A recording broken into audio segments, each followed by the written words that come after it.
siyang banal at dakila. Purihin ang kanyang ngalan.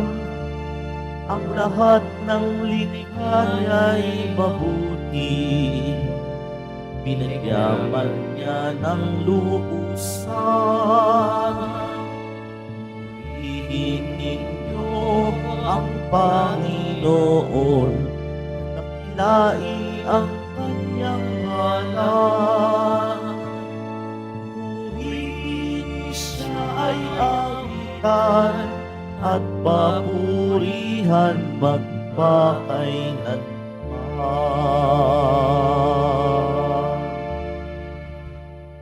Simulan natin ang ating banal na pagdiriwang sa ngalan ng Ama at ng Anak at ng Espiritu Santo. Amen. Ang pagpapala ng ating Panginoong Hesukristo, ang pag-ibig ng Diyos Ama, at ang pakikipagkaisa ng Espiritu Santo naway sumainyong lahat. At sumaiyo rin. Mga kapatid, tinipon tayo bilang angkan ng Diyos. Kaya dumulog tayo sa maawaing Panginoon na nagpapatawad ng lubos. Sinugong tagapagpagaling sa mga nagsisisi, Panginoon, kaawaan mo kami. Panginoon, kaawaan mo kami. Dumating na tagapag-anyayang mga makasalanan ay magsisi, Kristo, kaawaan mo kami. Kristo, kaawaan mo kami. Nakaluklok ka sa kanan ng Diyos Ama para ipamagitan kami. Panginoon, kaawaan mo kami. Panginoon, kaawaan mo kami. Kaawaan tayo ng makapangyarihang Diyos, patawarin tayo sa ating mga kasalanan at patnubayan tayo sa buhay na walang hanggan. Amen. Manalangin tayo. Ama naming makapangyarihan, sa banal o ang banal na katawang sambayanan mo ay iyong binibigyang kagandahan sa pagpapahayag ng pananampalataya ng mga martir mong mahal. Ang ipinagdiriwang ngayong pagkatampok sa pagpapakasakit ni San Ignasyong ang kadakila ay dito'y nakamit, ay magpalakas nawa ng aming loob palagi sa bawat saglit sa pamamagitan ni Jesucristo kasama ng Espiritu Santo, magpasawalang hanggan. Amen. Magsiupo muna ang lahat. Ang simula ng sulat ni Apostol San Pablo sa mga taga-Efeso. Mula kay Pablo, na naging apostol ni Kristo Jesus ayon sa kalooban ng Diyos. Sa mga kapatid na nasa Efeso at tapat na namumuhay kay Kristo Jesus, sumainyo nawa ang pagpapala at kapayapaan mula sa Diyos na ating Ama at sa Panginoong Hesukristo. Magpasalamat tayo sa Diyos at Ama ng ating Panginoong Hesukristo. Pinagkalooban niya tayo ng lahat ng pagpapalang espiritual dahil sa ating pakikipag-isa kay Kristo. At sa ating mga pakikipag-isang ito, hinirang na niya tayo bago pa nilikha ang sanlibutan upang maging banal at walang kapintasan sa harapan niya. Dahil sa pag-ibig ng Diyos, tayo'y kanyang itinalaga upang maging mga anak niya sa pamamagitan ni Hesukristo. Iyan ang kanyang layunin at kalooban. Purihin natin siya dahil sa kanyang kahangahangang pagkalinga sa atin sa pamamagitan ng kanyang minamahal na anak. Tinubos tayo ni Kristo sa pamamagitan ng kanyang kamatayan at sa gayoy, pinatawad na ang ating mga kasalanan. Gayon kadakila ang pag-ibig na ipinadama niya sa atin. Binigyan niya tayo ng karunungan at kabatiran upang lubos nating maunawaan ang kanyang lihim na panukala na isa sa katuparan sa pamamagitan ni Kristo pagdating ng takdang panahon. Ang panukalang ito ay pag-iisahin kay Kristo ang lahat ng nasa langit at nasa lupa. Ang salita ng Diyos. Salamat sa Diyos. Ang Diyos na rin ang naghayag ng handog niyang pagliligtas. Ang Diyos na rin ang naghayag ng handog niyang pagliligtas. Umawit ng bagong awit at sa poon ay ialay, pagkat yaong ginawa niya ay kahanga-hangang tunay. Sa sariling lakas niya at taglay na kabanalan, walang hirap na natamo, yaong hangad na tagumpay. Ang Diyos na rin ang naghayag ng handog niyang pagliligtas. Ang tagumpay niyang ito'y siya na rin ang naghayag. Sa harap ng mga bansay, nahayag ang pagliligtas. Ang pangako sa Israel, lubos niyang tinutupad. Ang Diyos na rin ang naghayag ng handog niyang pagliligtas. Tapat siya sa kanila at ang pag-ibig ay wagas. Ang tagumpay ng ating Diyos kahit saan ay namalas. Magkaingay na may galak yaong lahat sa daigdig. Ang poon ay buong galak na purihin sa pag-awit. Ang Diyos na rin ang naghayag ng handog niyang pagliligtas. Sa saliw ng mga lira, iparinig yaong tugtog. At ang poon ay purihin ng tugtoging maalindog. Tugtogin din ang trompeta, nakasaliw ang tambuli. Magkaingay sa harapan ng poon na ating hari. Ang Diyos na rin ang naghayag ng handog niyang pagliligtas. Magsitayo po ang lahat.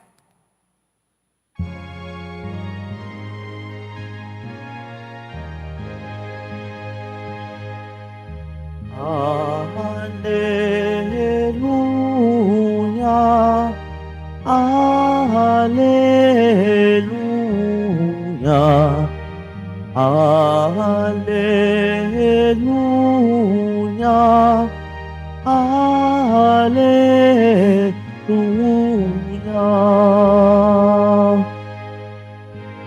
Ikaw, O Kristo, ang daan, ang katotohanan at buhay, patungo sa Amang mahal. Alleluia,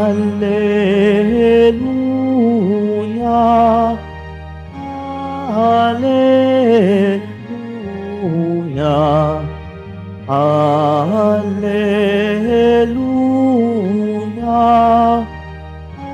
Alleluia.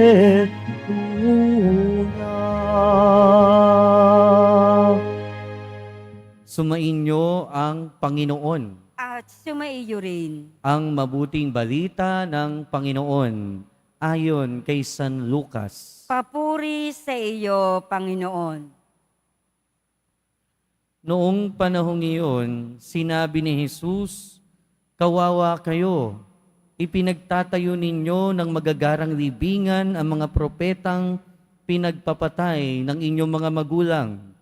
Sa ganitong paraan, kayo na rin na nagpapatunay na sang-ayon kayo sa mga ginawa ng inyong mga magulang, sapagkat sila ang pumatay sa mga propeta at kayo naman na nagtatayo ng libingang puntod ng mga yaon. Dahil dito'y sinabi rin ng karunungan ng Diyos, Magsusugo ako sa kanila ng mga propeta at ng mga apostol, at ang iba'y papatayin nila at uusigin ang iba. Sa gayoy lalagapak sa lahing ito ang parusa dahil sa pagpatay sa mga propeta buhat ng itatag ang sanlibutan. Magmula kay Abel hanggang kay Zacarias na pinatay sa pagitan ng damba ng sunugan ng mga handog at ng gusali ng templo. Sinasabi ko sa inyo, lalagpak sa lahing ito ang parusa dahil sa kanilang ginawa. Kawawa kayo mga dalubhasa sa kautusan, sapagkat inalis ninyo ang susi ng karunungan, ayaw na ninyong magsipasok, hinahadlangan pa ninyo ang mga nagnanais pumasok, at umalis si Jesus sa bahay na iyon. Mula noon, tinuligsa siya ng mga eskriba at ng mga pariseyo, pinagtatanong tungkol sa maraming bagay upang masilo siya sa kanyang pananalita. Mga kapatid, ang mabuting balita ng Panginoon. Pinupuri ka namin, Panginoong Heso Kristo. Magsiupo muna ang lahat. Mga kadeboto, welcome po sa Minor Basilica and National Shrine of Jesus Nazareno at magandang umaga sa inyong lahat. Smile naman dyan. Yan, para nakakagwapo at nakakaganda. Mga kapatid, sa ating ebanghelyo, tuloy-tuloy pa rin yung sinasabi ng ating Panginoon sa mga pariseyo at mga dalubhasa ng kautusan. Kawawa kayo. Kawawa kayo, ang sabi niya. Dalawang bagay yung mariin nating narinig dito. Ang tungkol sa mga pinatay na propeta at ang tungkol sa kautusan. Sa ating unang bahagi ng Ebanghelyo, narinig natin kung papaanong sinasabi ng ating Panginoon na ipinagtatayo nila yung mga propeta na pinatay ng mga dambana. Pero ang problema kasi dito, yung mga propeta na nauna na pinatay ng kanilang mga ninuno ay pinagtayo nila ng mga dambana, ng mga nicho para o bilang atonement o bilang pagbabayad ng puri sa mga ginawa ng kanilang mga magulang, ng kanilang mga ninuno. Pero ang problema dito, yung mga pumatay sa propeta noong una, ay ganon din naman yung ginagawa nila. Kung ano yung naging ugali, kung ano yung mga naging gawi ng kanilang mga ninuno na pumatay sa propeta, ay ganon din naman yung ginagawa nila sa mga propeta na nasa harapan nila. Particularly sa ating Panginoong Jesucristo. Pero pinapakita din dito sa bahaging ito ng ating pagbasa na magmula pa nung una, mula kay Abel hanggang kay Zacarias, na ang mga karakter na ito ay makikita natin sa lumang tipan na ginagamit ng mga kapatid nating Hudyo bilang banal na kasulatan, magpa hanggang sa ating Panginoong Jesucristo, ang pinakahuli at pinakadakilang propeta, lahat sila pinahirapan at pinatay. Ang pagiging propeta kasi ay ang pagsasabi ng kung ano ang katotohanan. Ang pagiging propeta, minsan din, ay yung nagliligalig sa mga taong komportable. At pagkang isang propeta ay ginaganap at ginagawa ang tunay na pagiging propeta, hindi talaga lahat matutuwa. Hindi lahat magiging masaya. Kasi ang katotohanan, hindi naman laging maganda sa pandinig. Kaya nga pinatay yung mga naunang propeta kay Jesus dahil narinig nila yung totoo at hindi nila natanggap. Kaya ang ginawa, pinatay ang mga yun. At ganito yung sitwasyon ni Jesus. Sinasabi niya ang katotohanan, sinasabi niya yung pagkakamali ng mga taong ito, at hindi yon naging maganda sa pandinig ng mga pariseyo at mga dalubhasa sa kautusan at pati ng mga ibang Hudyo. Kaya nga sa ating dulo ng Ebanghelyo, anong ginawa nila? Nagtuligsa sila at pagkatapos nagtanong sila ng maraming bagay para mahuli siya sa kanyang sinasabi. Meaning, para magkaroon sila ng dahilan para patayin siya o para hulihin siya. At ito din yung naranasan ni San Ignacio ng Antioquia sa atin ngayong ginugunita na santo. Si San Ignacio naging martir para sa pananampalataya, pinatay para sa pananampalataya. Pero hanggang ngayon, ginagamit pa ng simbahan, ginagamit pa natin ang marami niyang mga katuruan.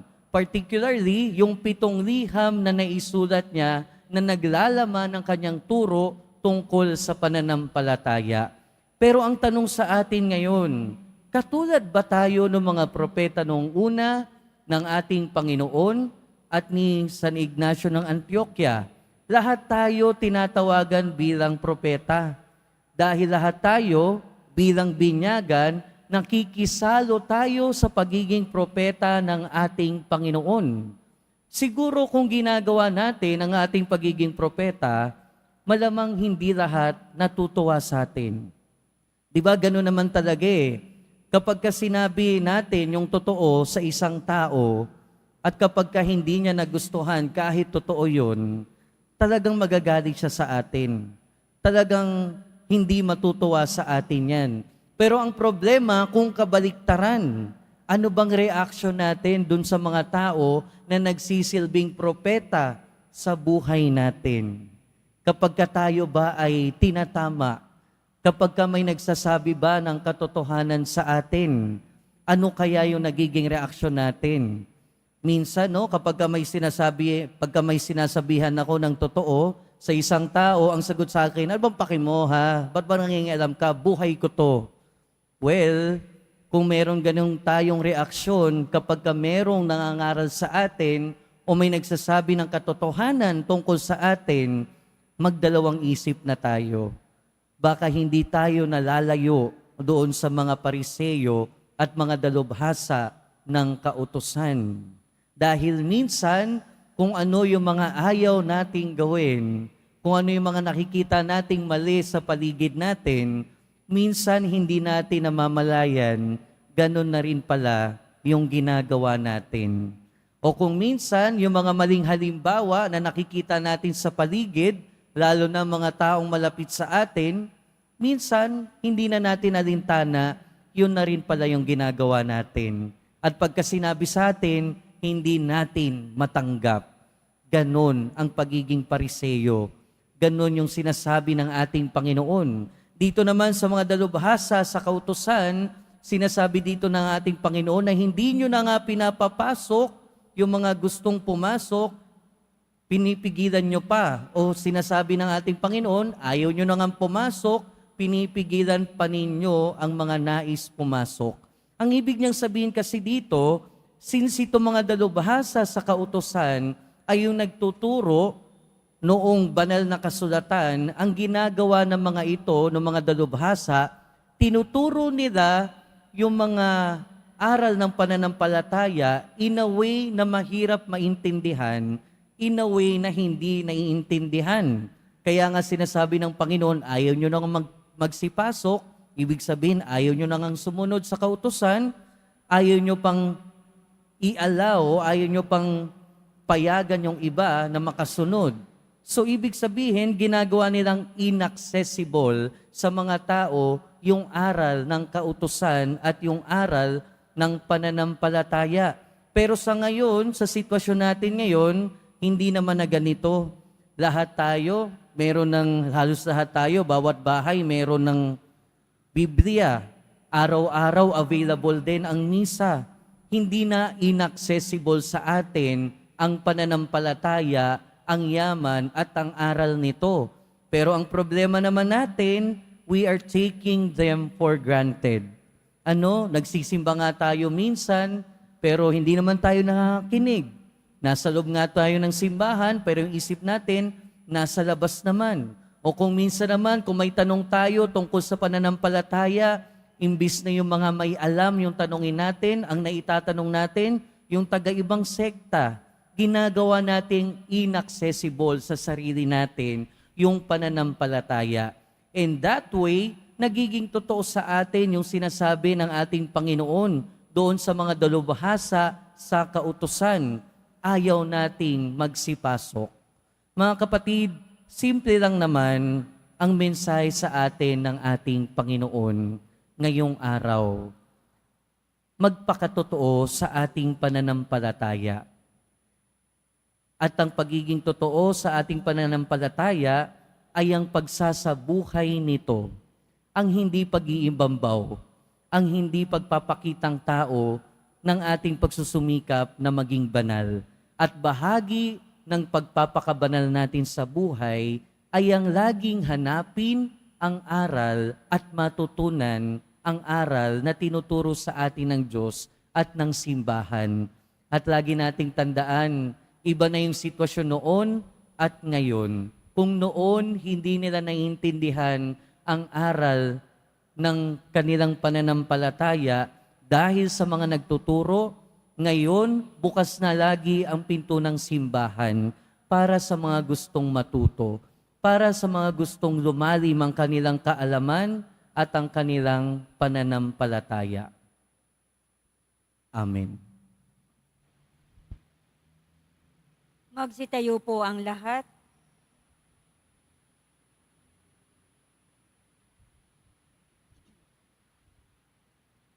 Minamahal ko mga kapatid, hilingin natin sa Panginoon na maging makatotohanan tayo sa ating mga gawain.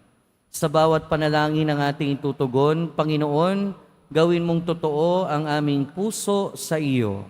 Panginoon, gawin mong totoo ang aming puso sa iyo. Ang ating buhay bilang bahagi ng bayan ng Diyos, naway magampanan natin ang mga hamon ng Ebanghelyo sa ating palagiang pagsaksi. Manalangin tayo. Panginoon, gawin mong totoo ang aming puso sa iyo. Atin nawang maiwasang gawin ang mga bagay na nakikiayon o pagpapakitang tao lamang. Manalangin tayo. Panginoon, gawin mong totoo ang aming puso sa iyo. Yaong mga pinanghihinaan ng loob dahil sa ating hindi naging magandang ugali at pakikitungo, naway manumbalik sa pagsisimba sa pamamagitan ng ating pagbabalik loob at pagbabagong buhay. Manalangin tayo. Panginoon, gawin mong totoo ang aming puso sa iyo. Ang mga may sakit, naway makita ang mapagpagaling na kamay ng Diyos sa dinaranas nilang mga pagsubok at paghihirap. Manalangin tayo. Panginoon, gawin mong totoo ang aming puso sa iyo. Ang mga yumao na sa buhay na ito, naway tanggapin sa walang hanggang kalwalhatian. Manalangin tayo. Panginoon, gawin mong totoo ang aming puso sa iyo.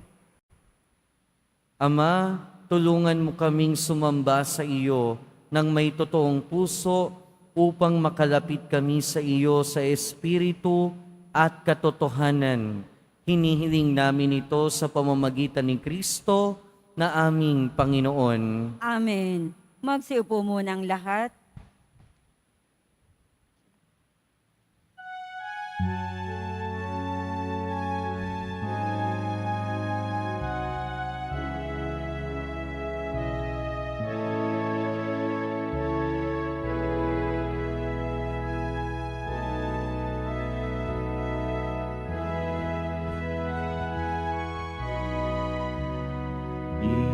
Itong tinapay at alak na mula sa'yo, muling ihahain sa kabutihan mo. Kunin at tanggapin alay sa'yo, pasasalamat ng puso.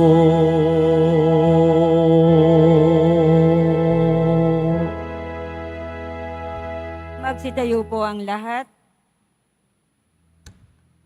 Manalangin kayo mga kapatid upang ang paghahain natin ay kalugdan ng Diyos amang makapangyarihan. Tanggapin nawa ng Panginoon itong paghahain sa iyong mga kamay, sa kapurihan niya at karangalan, sa ating kapakinabangan at sa buong sambayanan niyang banal. Ama naming lumikha, kalugdan mo ang aming paghahain ng tapat sa pagsamba sa iyo na tumanggap kay San Ignacio bilang trigo ni Kristo at tinapay na dalisay sa pagtitiis niyang maging martir mo sa pamamagitan ni Jesucristo kasama ng Espiritu Santo magpasawalang hanggan. Amen. Sumainyo ang Panginoon. At sumaiyo rin. Itaas sa Diyos ang inyong puso at diwa. Itinaas na namin sa Panginoon. Pasalamatan natin ang Panginoong ating Diyos. Marapat na siya ay pasalamatan. Ama naming makapangyarihan, tunay ngang marapat na ikaw ay aming pasalamatan.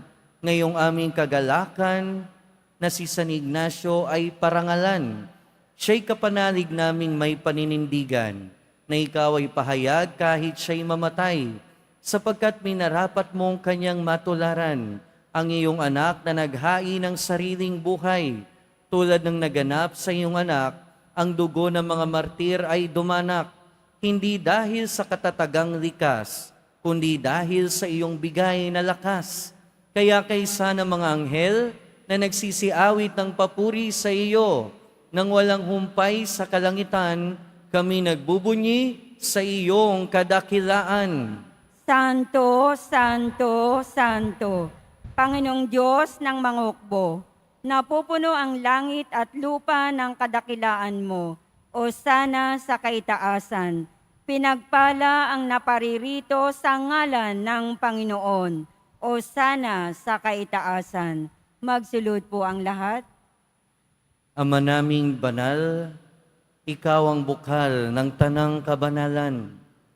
Kaya't sa pamamagitan ng iyong Espiritu, gawin mong banal ang kaloob na ito upang para sa aming maging katawan at dugo ng aming Panginoong Hesukristo. Bago niya pinagtiis ang kusang loob na maging handog, hinawakan niya ang tinapay, pinasalamatan kaniya, pinaghati-hati niya iyon, iniabot sa kanyang mga alagad at sinabi, tanggapin ninyong lahat ito at kanin. Ito ang aking katawan na ihahandog para sa inyo.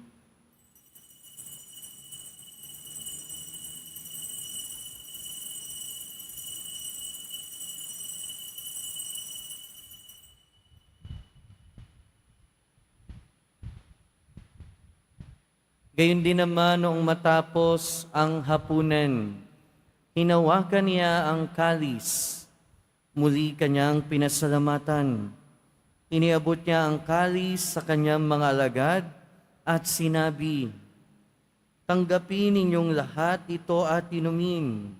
Ito ang kalis ng aking dugo, ng bago at walang hanggang tipan. Ang aking dugo na ibubuhos para sa inyo at para sa lahat, sa kapagpapatawad ng mga kasalanan. Gawin ninyo ito sa pag-alala sa akin.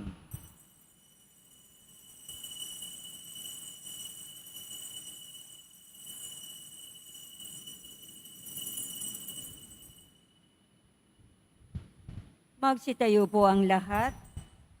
Ipagbunyi natin ang misteryo ng pananampalataya. Si Kristo'y namatay, si Kristo'y nabuhay, si Kristo'y babalik sa wakas ng panahon. Ama, ginagawa namin ngayon ang pag-alala sa pagkamatay at muling pagkabuhay ng iyong anak. Kaya tiniaalay namin sa iyo ang tinapay na nagbibigay buhay at ang kalis na nagkakaloob ng kaligtasan. Kami nagpapasalamat dahil kami iyong minarapat na tumayo sa harap mo para maglingkod sa iyo. Isinasamo namin kami magsasalo-salo sa katawan at dugo ni Kristo ay mabuklod sa pagkakaisa sa pamamagitan ng Espiritu Santo. Ama, ringapin mo ang iyong simbahang laganap sa buong daigdig. Puspusin mo kami sa pag-ibig kaysa ni Francisco na aming Santo Papa at ni Jose na aming Obispo at ng Tanang Kaparian. Alalahanin mo rin ang mga kapatid naming nahimlay nang may pag-asang sila'y muling mabubuhay, gayon din ang lahat ng mga pumanaw. Kaawaan mo sila at patuloyin sa iyong kaliwanagan. Kaawaan mo at pagindapating kaming lahat na makasalo sa iyong buhay na walang wakas. Kaysa ng mahal na Birheng Maria na ina ng Diyos, ng kabiyak ng puso niya si San Jose, kaysa ng mga apostol ni San Juan Bautista, San Ignacio ng Antioquia, at ng lahat ng mga banal na namuhay dito sa daigdig ng kalugod-lugod sa iyo. May pagdiwang nawa namin ang pagpupuri sa ikararangal mo sa pamamagitan ng iyong anak na aming Panginoong Hesukristo.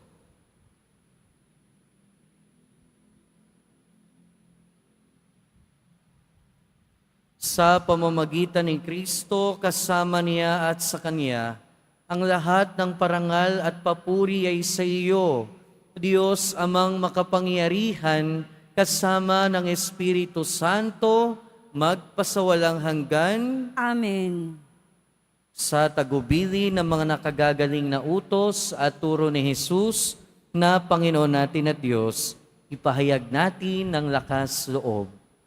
Ama namin, Sumasalangit ka, sambahin ang ngalan mo, mapasa amin ang kaharian mo, sundin ang loob mo dito sa lupa para nang sa langit. Bigyan mo kami ngayon ng aming kakanin sa araw-araw at patawarin mo kami sa aming mga sala para ng pagpapatawad namin sa nagkakasala sa amin. At huwag mo kaming ipahintulot sa tukso at iadya mo kami sa lahat ng masama. Hinihiling namin kami adya sa lahat ng masama, pagkalooban ng kapayapaan araw-araw, iligtas sa kasalanan at ilayo sa lahat ng kapahamakan, samantalang aming pinananabikan ang dakilang araw ng pagpapahayag ng tagapagligtas naming si Hesukristo. Sapagkat iyo ang kaharian, at ang kapangyarihan, at ang kapurihan, magpakailanman. Amen. Panginoong Hesukristo, sinabi mo sa iyong mga apostol, kapayapaan ang iniiwan ko sa inyo, ang aking kapayapaan ang ibinibigay ko sa inyo. Tunghayan mo ang aming pananampalataya at huwag ang aming pagkakasala. Pagkalooban mo kami ng kapayapaan at pagkakaisa ayon sa iyong kalooban, kasama ng Espiritu Santo, magpasawalang hanggan. Amen. Ang kapayapaan ng Panginoon ay laging sumainyo. At sumaiyo rin. Magbigayan tayo ng kapayapaan sa isa't isa. Peace be with you po.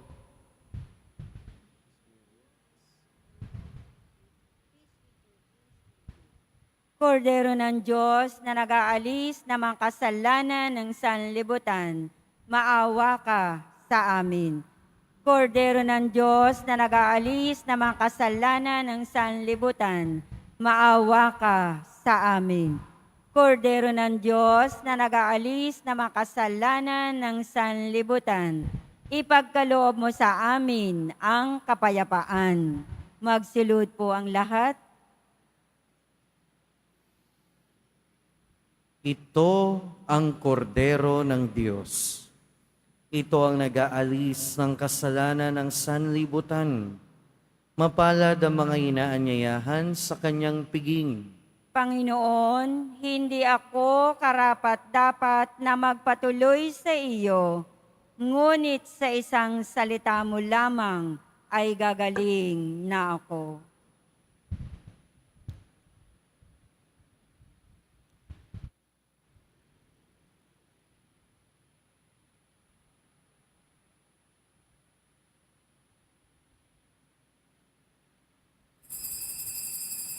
Para sa lahat ng tatanggap ng banal na komunyon, sasagot po tayo ng amen. Pagkasabi ng pari o ng lay minister ng katawan ni Kristo at isubo agad sa bibig bago umalis sa harapan ng pari o lay minister. Sumunod po tayo.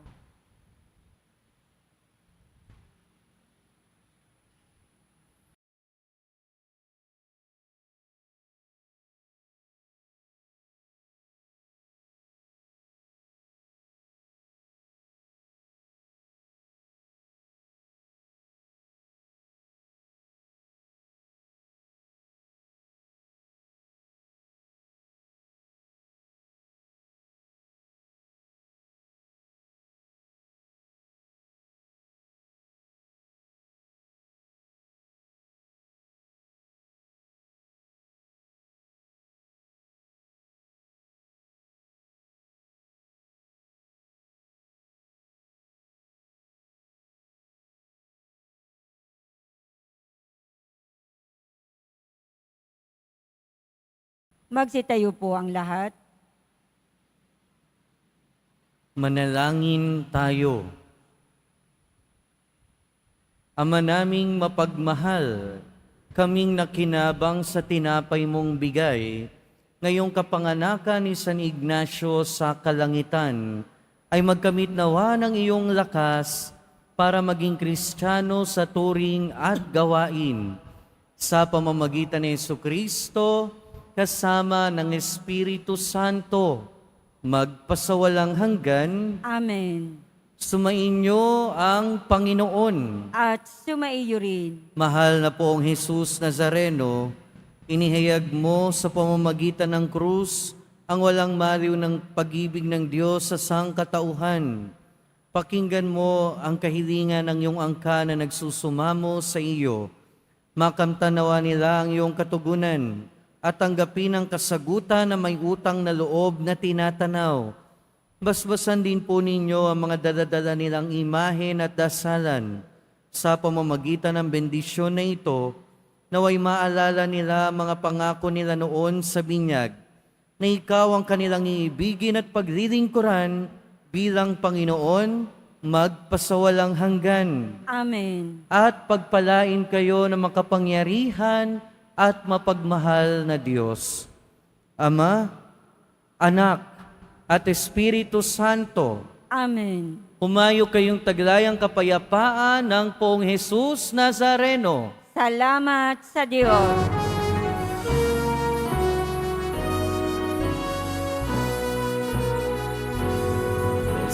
Padre Jesus Nazareno, sinasamba ka namin.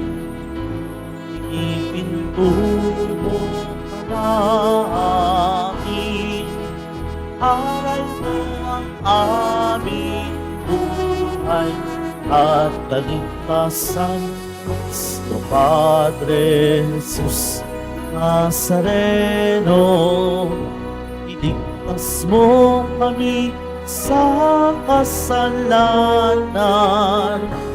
Ang krus mong pinamatayan ay sagisag ng aming kaligtasan. Nuestro Padre Jesus Nazareno, dinarangal ka namin. Nuestro Padre Jesus Nazareno, iluwalhati ka namin. Nuestro Padre Jesus Nazareno, dinarangal ka namin. Nuestro Padre Jesus Nazareno, iniwalhati anak